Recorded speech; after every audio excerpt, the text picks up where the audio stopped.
It's time to turn off the lights and turn on the dark. Chilling tales for dark nights.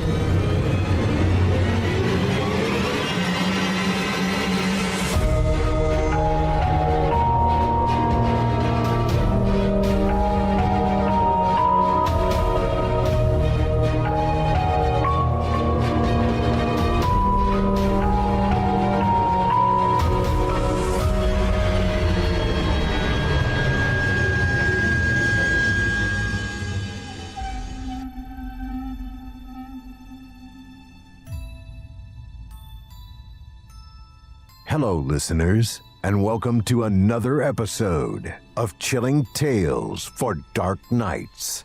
I'm your host, Steve Taylor, and tonight we're leaving the comfort of dry land behind, venturing into cold, unforgiving waters where storms are only the beginning of your worries.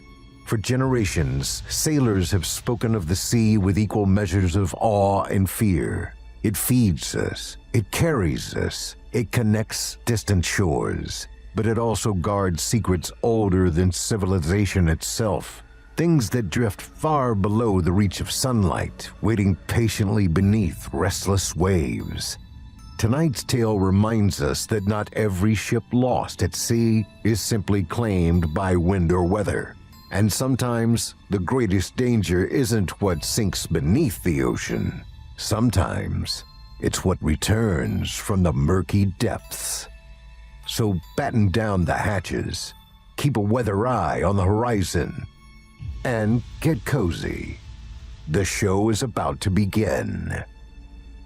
Tonight's featured tale of terror comes to us courtesy of acclaimed horror author William Meikle, performed by Daryl Castillo, with production by Craig Groshek.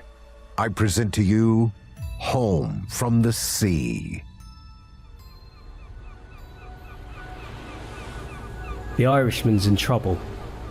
It was no night to be out on the water, but it was an unwritten law in Trinity. If one of us is in trouble, we all are. I drank down the shot of rum I had, but left the ale where it sat. The sea was going to be rough enough without having sour beer rolling in my gut. I went with the crowd to the dock and peered through the wind and spray. "How far out?" someone asked. "Just past the Narrows, floundering, can hold on the port side. We'll need 4 boats at least." The long rowboats normally took 8 men, but we had to leave room for bringing the Irishman and his crew, if need be. We set out 5 boats with 4 men in each rowing hard into a headwind and swell that threatened to send us as far back as forward with every stroke. It wasn't the first time I'd been out in such conditions, but it was the first attempt at rescuing a big whaler such as the Dubliner. I knew they'd been out for 3 weeks and guessed they might have even had a catch aboard. Their weight, the weather, and the sheer number of crew loomed large on my mind. I tried to ignore the increasing pain and tiredness from rowing, but I knew it was only the start of the evening's trials. By the time we reached the Narrows, we were all spent. Matters weren't helped much when the lead boat capsized. They were too far away from us to help them, but I saw clearly enough that all 4 men made it ashore. The men clambered up to the point and waved. I knew they had a long, wet walk ahead of them to get back to the warmth of a tavern. But I couldn't waste time worrying, as I too had to fight the waves and crosswinds that threatened to send us towards the same fate. I was so busy concentrating on keeping us upright and moving forward that I was nearly thrown from my seat as the prow hit something hard. I turned to yell an oath at the other sailors, but my words were lost as I looked up and saw the massive bulk of the Dubliner looming over us. I helped Roberts and Gallagher, 2 old friends, tie our boat to the Dubliner. We helped the other 3 boats so that we were all arranged in a line along the keel on the starboard side, protected from the wind. Then I started to worry. I expected someone topside to acknowledge our presence. Instead, all I heard was the whistling wind and the crashing of the waves. "Ahoy aboard!" Roberts called out. He had a bellow like a foghorn. We waited for a reply, but none came. Nothing good had happened on the whaler, and I wasn't at all sure any good was going to come out of us investigating further. But as the saying goes, if one is in trouble, we all are. When Roberts clambered out of the rowboat and head onto the Dubliner, I was second in line, with Gallagher at my heels. As I climbed, I steeled myself for the sights to come. I'd seen plenty of men smashed to no more than broken puppets by the fall storms, and expected that more of the same fate awaited us on deck. I climbed over the gunwales and stood beside Roberts. The deck laid empty, save for a large whale carcass on the platform at the stern. My fears of finding human corpses were allayed, but I had a sinking feeling in my gut as I realised we were going to have to search the vessel. The deck lurched beneath us as the boat was caught in a larger swell. For a second, I thought we were going to have to tumble over the side, but the keel righted itself. As the Dubliner steadied, more men came up from the rowboats. When there were more than a dozen men on deck, Roberts organised a search. I went with Gallagher and Roberts. We headed for the crew's quarters, while the others went to search the engine room, the mess and the cargo holds. 4 men worked on getting the vessel moving again, planning to get her at least through the Narrows to quieter waters in the sheltered bay. As we walked the deck of the rocking ship, silence fell on us like a blanket. Several oil lamps hung overhead at regular intervals, providing a modicum of light. The lamps cast bands of shadows that seemed to cavort and caper, leading us deeper into what I feared would be our own doom.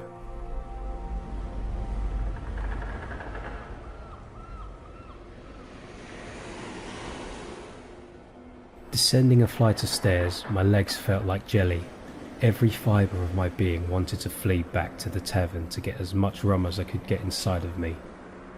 But for the presence of Roberts and Gallagher, I might have allowed myself to succumb to the terror. My fear of ridicule was stronger than the fear of the unknown, so I followed Roberts as we went deeper into the boat. The Irishman's cabin was empty, save for a bottle of rum on the sideboard that shouted at me as I turned away to the corridor. When we stepped into the next cabin, I wish I had listened. We found our first corpse. At first I was not entirely sure what I was seeing. It looked as if someone had left a pile of clothing on the floor. Then I saw a slimy trail of blood. It led to a 6-inch wide strip away from the clothing, across the floor, then up the wall to where it stopped at the open porthole. As I bent for a closer look, it became all too obvious that what was left was little more than a sack of skin and bones. I couldn't take my eyes off the sight. I had no idea what could have done it. I only knew that I did not want to meet the culprit.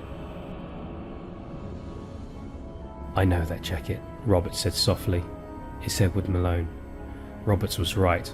It was Ed, or rather, what was left of him. A fierce drinker, a born seaman, and a man who would fight you as quick as look at you. "There's another one here," Gallagher shouted from out of the corridor. We found more remains at every turn, but no indication as to the cause of death. We only saw more bloody trails, most of which led from the bodies to outside of the vessel. "What the hell happened here?" Gallagher whispered. Neither Roberts nor I had an answer for him. The silence was broken by a scream from above, and a yell of pain and suffering that tore at my heart.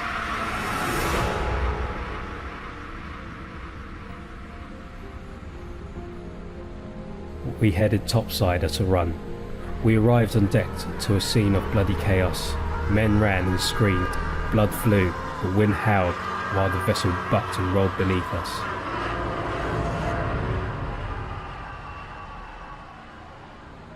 All around, beasts slithered, too fast for the eye to follow, only being still where they had affixed themselves to some poor sailor. On first sight, I took them for octopus or squid, for they had sucker-laden tentacles that they had used to cling to their prey. The tentacles were attached to a head the size of a man's clenched fist. But no squid I've ever seen had a face like that. Their eyes were the worst black pits that seemed to go all the way down to hell.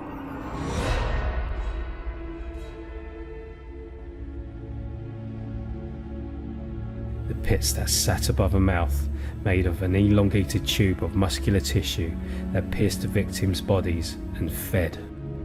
The moist, sucking noises reached us even above the howling wind, and that sound was the most terrible aspect.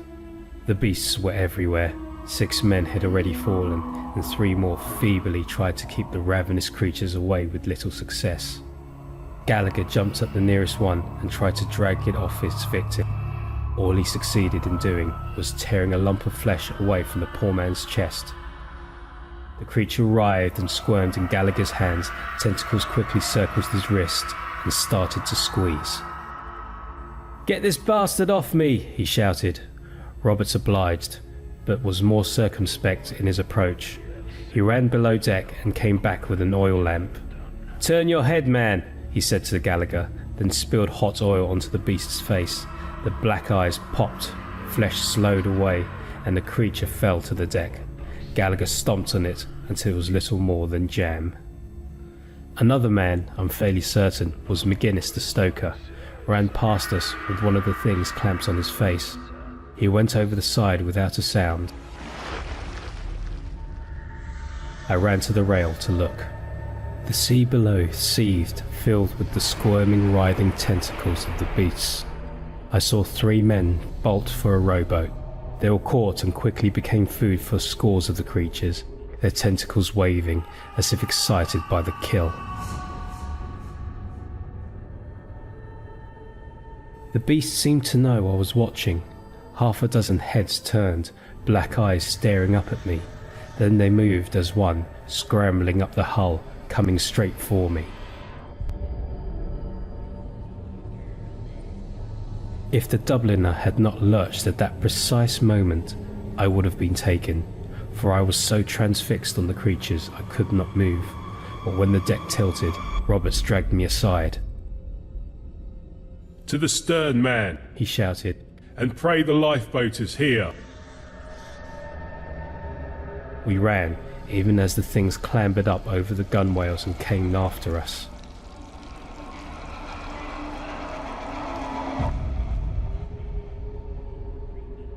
Gallagher, Roberts and I were the only men still standing by the time we had reached the stern. The sight that met us made me fear that I was not going to outlive my old mates by very long. The sperm whale, the Dubliner's last catch, seemed to be the source of the infection. Its belly was vastly swollen and distended with a gaping hole in the blubber, and a nest of beasts all fighting escaped from within.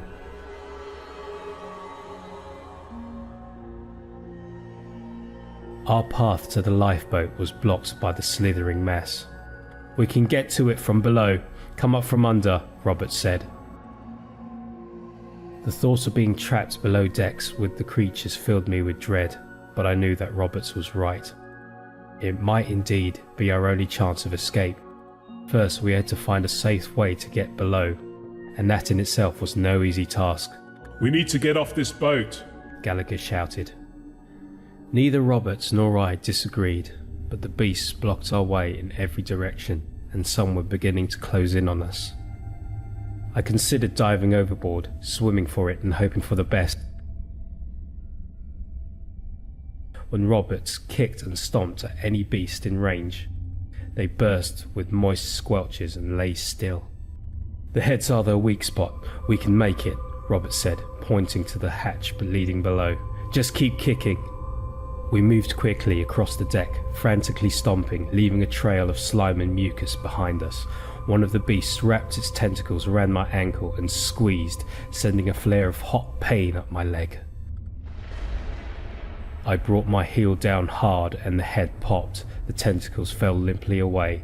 I dived through the hatch after Roberts. Gallagher was behind us, screaming. Roberts and I furiously pulled the hatch closed. Just as he fell through, one of the beasts was attached to Gallagher's shoulder, biting into him, making him scream louder.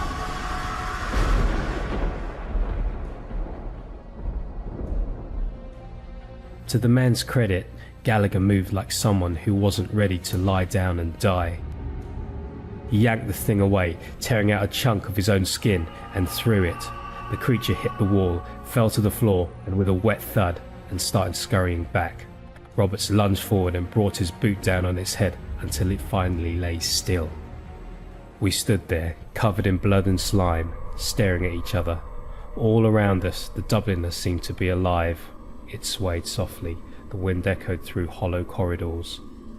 But worst of all, the slimy skittering made the ship sound as though it had lungs, and we stood stupefied in the belly of the beast.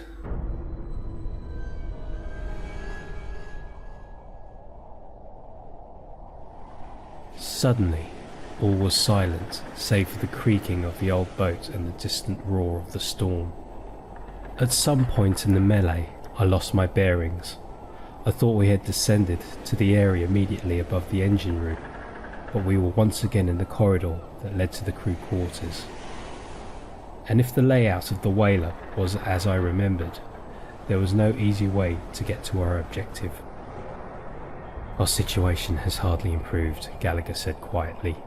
He bled heavily from the wound in his shoulder, but waved me away when I tried to help. I'll have time for doctoring later. I looked to Roberts for guidance. He bent over the remains of the creature at our feet. "What the hell are they?" Gallagher asked. "I'd never seen the like before." "Never heard of the like either," Roberts replied, wiping slime on his trousers. "It's some kind of squid, but I'm buggered if I know anything more than that. Besides, what they are isn't important. We need to get to the stern and fast. The boat is going into the rocks at any minute, and when that happens, we're all dead anyway." I wasn't too keen on being reminded of that fact.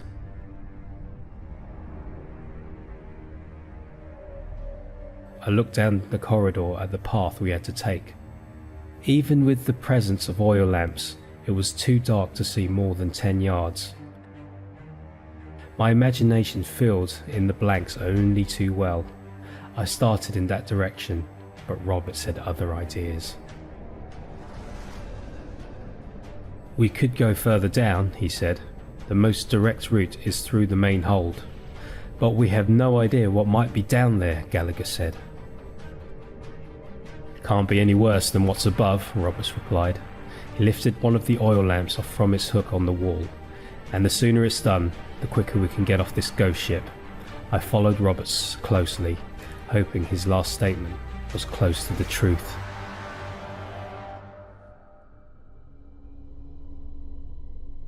We found the Irishman at the foot of the steps. The creatures had gotten him, but not before he had taken many of them with him. Charred remains lay strewn in a wide circle around the captain's body. A hole in his chest showed how he had finally succumbed. It hadn't been long either, for the firebrand in his hand was still warm. "He had the right idea," Roberts said, lighting the brand from the flame in the oil lamp. "We should have thought it ourselves. See if you can find more of these." I knew from experience that a supply of brands was often kept near the entrance to the hold in whaling vessels. I found 3 long ones and passed one to Gallagher. Then we lit up from the one in Robert's hand. We had enough light to see that we hadn't just found the Irishman, we found most of his crew as well. They tried making a stand. Some corpses lay hidden behind barrels and crates, others were piled at the foot of some stairs. Bloody, slimy trails led away from each of the dead and faded into the darkness of the ship. The boat swayed hard, threatening to throw us off our feet. In a corner, a sea beast scurried away. I expected Roberts to quickly head for the stern, but he and Gallagher had eyes only for the cargo. I saw that the hold was almost full. The whaler had made a profitable trip. The barrels sloshed as the boat rolled, each I assumed full of whale oil. "There's a king's ransom here," Gallagher whispered. "We've got to try and salvage what we can." Roberts laughed bitterly. "What we need to salvage is our lives." Gallagher wasn't convinced, but he followed as we made our way through the hold. I jumped at every shadow, every creak of warping wood as we went forward. When the attack came, it came from 2 directions. I turned towards the sound to see the tentacles reaching for my face. I grabbed the brand and hit the head square on. Something hissed, and the air filled with a stench that made me gag. Hot spew rose in my throat. I saw that the creature was burned badly. One of the black eyes had popped and dribbled noxious fluid onto the deck. Before I could lift my foot to stop down, it lunged at me again like a coiled snake. I poked it twice with the brand, and the flames took on the second attempt. The head went first. Tentacles writhed and thrashed in a frenzy until I brought my boot down hard.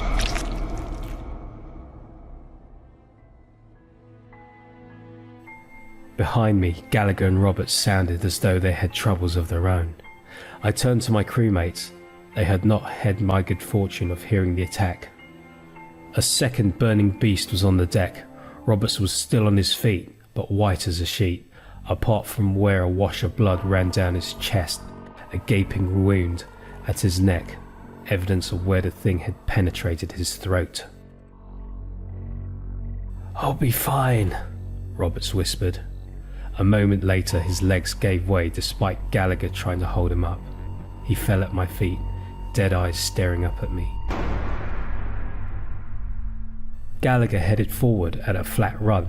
The ship's breathing grew harder and more intense, the swaying increased, and the slimy movements all around reinforced the illusion of lungs.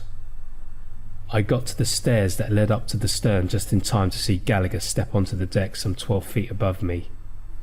I flinched, expecting him to be immediately attacked, but all I heard was the whistle of the wind and the roar of water on rocks. The vessel struck something hard enough to make me lose my footing and drop the brand. It hit the deck, snuffed out and rolled away. Somewhere in the shadows I heard another beast move.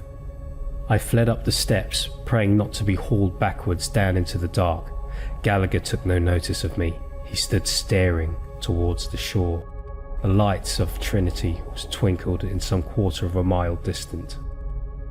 By some miracle, we had made it unscathed through the narrows and were being propelled towards the main harbour. "We can bring her in," Gallagher said. "Salvage the oil. We can be rich men by the morning." I was tempted, and I saw it in my mind's eye, the taverns and the whorehouses overrun by these sea demons, burrowing into drunken flesh, feeding on babes, and the old alike taking the town by storm. I could never allow it. The look on Gallagher's face said that he was lost in greed with no thought for the consequences. I did the only thing I could think of. I cracked him in the jaw as hard as I was able. To my relief, he fell out cold. Gallagher's a big lad, but I wasn't able to manhandle him onto the rowboat easily enough. I left him there, took up his firebrand, and made my way back down into the hold to do what needed to be done. It was dark. Every sound, every shadow made me jump, but the fear of what might happen to my town drove me forward. I kicked over the nearest barrel, then another, and two more, before one finally obliged me and split open, spilling oil. The skittering sounds grew louder, but the beasts did not approach. I managed a grim smile as I put brand to oil and the deck blazed in flame. I fled upward, fire nipping at my heels. A creature threw itself down at me from above. I caught it by the tentacles, slung it around my head and tossed it into the flame. It took some layers of skin from my hands it left, but that was a small price to pay to see it burst open in the fire. The first barrel blew as I reached the main deck, the concussion almost knocking me off my feet. The vessel shook and lurched sharply to port. I had a bad couple of seconds when I couldn't find the winch for the lifeboat, and only released it just as a second explosion nearly tore the whaler in half. I fell, my stomach in my mouth, the boat hitting the water hard and almost overturning before I was able to get an oar in my hand. Gallagher woke, groggily unawares of what had happened. Then his eyes burned with anger when he saw what I'd done. But the anger quickly turned to terror as the sea between us and the rapidly sinking vessel began seething and roiling. A mass of tentacles rose as if tasting the air, seeking us out. Scores of the creatures had escaped the ship, and they were making straight for us. "Row, you bugger!" I shouted, and Gallagher thankfully didn't argue. 2 more explosions racked the stricken whaler, then a third, huge blast that filled the air with smoke, splinters and ash. When I could see clearly again, the Dubliner was gone, save for a mass of wreckage bobbing on the water. The tentacled beasts swam fast and were mere yards from overrunning us. I gripped the oar, meaning to use it as a club, ready to take some of them to hell with me. And that's when the sound came from out beyond the Narrows. It was a high wail, like the one we had heard from the creatures earlier, but deeper, resonant. It sang out like a great church organ, high and clear, even above the roar of the wind. The swimming beasts stopped, their interest in us suddenly gone. Scores of mouths opened, the feeding tubes raised high out of the water. As they too wailed, answering some distant call, the noise from beyond the Narrows grew louder, more insistent. The beasts started swimming again, not towards us, but off towards the Narrows. "Oh my God, it's huge," Gallagher said.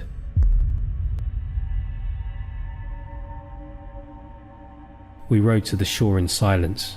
We wouldn't speak of what we saw again, not until later in the warmth and comfort of the tavern. "It filled the whole of the Narrows," Gallagher whispered, so no one but I could hear, chilling me once more to the bone. Their mother called them home.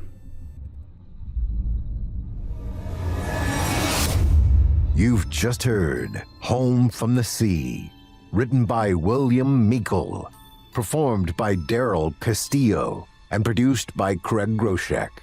Great maritime horror has a way of reminding us how small we truly are. Long before satellites mapped the globe and sonar probed the ocean floor, sailors understood a simple truth: the sea keeps its own secrets. Every voyage beyond the horizon meant placing your life in the hands of a world that could become unimaginably hostile without warning. William Meikle captures that uncertainty beautifully from the opening pages. What begins as a straightforward rescue mission quickly transforms into something far more terrifying. Not because of the storm itself, but because the tempest has delivered something home that never belonged anywhere near civilization. If tonight's tale left you wanting more, you'll definitely want to check out the work of William Meikle. Originally from Ayrshire, Scotland, and now living in rural Newfoundland, Canada, William has become one of the most prolific voices in modern horror fiction. With more than 30 published novels and over 300 short stories appearing in 13 countries, his fiction has earned readers around the world through its unforgettable blend of supernatural horror, creature features, mystery, folklore, and cosmic dread. His stories have appeared in numerous professional anthologies and magazines, including Nature Futures, Galaxy's Edge, and many others, while his novels have become favorites among fans of classic monster fiction and Lovecraft horror alike. When he isn't writing, William enjoys playing guitar, enjoying a good beer, and dreaming of fortune and glory, all while living in a picturesque Newfoundland fishing town with whales, bald eagles, and even icebergs right outside his door. It's an inspiring setting for an author whose imagination so often ventures into the unknown. You'll find many of William's novels and collections available for purchase on Amazon.com. Simply search for William Meikle, spelled M-E-I-K-L-E. We also encourage you to visit WilliamMeikle.com, where you can learn more about his work, discover new releases, and explore his extensive bibliography. And if you do pick up one of his books, be sure to leave a review afterward. And don't forget to let him know Steve and everyone here at Chilling Tales for Dark Nights sent you.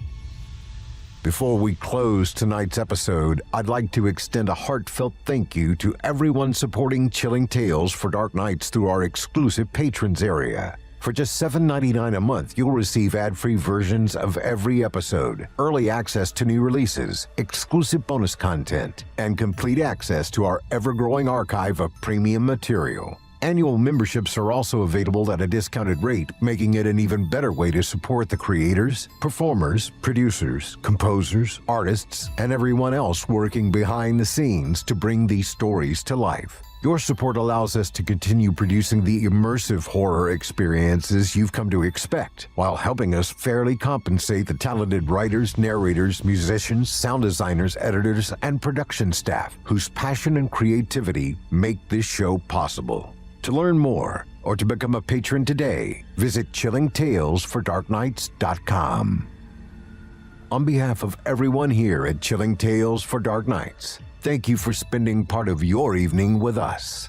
I'm Steve Taylor, and it's been my pleasure to be your host. If you enjoyed tonight's episode, we'd love to hear what you thought. Leave us a comment, follow the show wherever you listen to podcasts, and if your favorite platform allows it, please consider leaving us a rating or review. Those simple gestures go a long way toward helping new listeners discover the show. If you know someone who enjoys atmospheric horror, maritime mysteries, or tales of unimaginable things lurking beneath the waves, be sure to share this episode with them. For even more terrifying fiction, visit creepypastastories.com, where you'll find hundreds of additional stories to keep the nightmares coming. And don't forget to follow Chilling Tales for Dark Nights on Facebook, X, Instagram, TikTok, YouTube, and Rumble to stay up to date on new episodes, exclusive content, live events, and special announcements from everyone here at Chilling Entertainment. Until next time, turn off the lights and turn on the dark.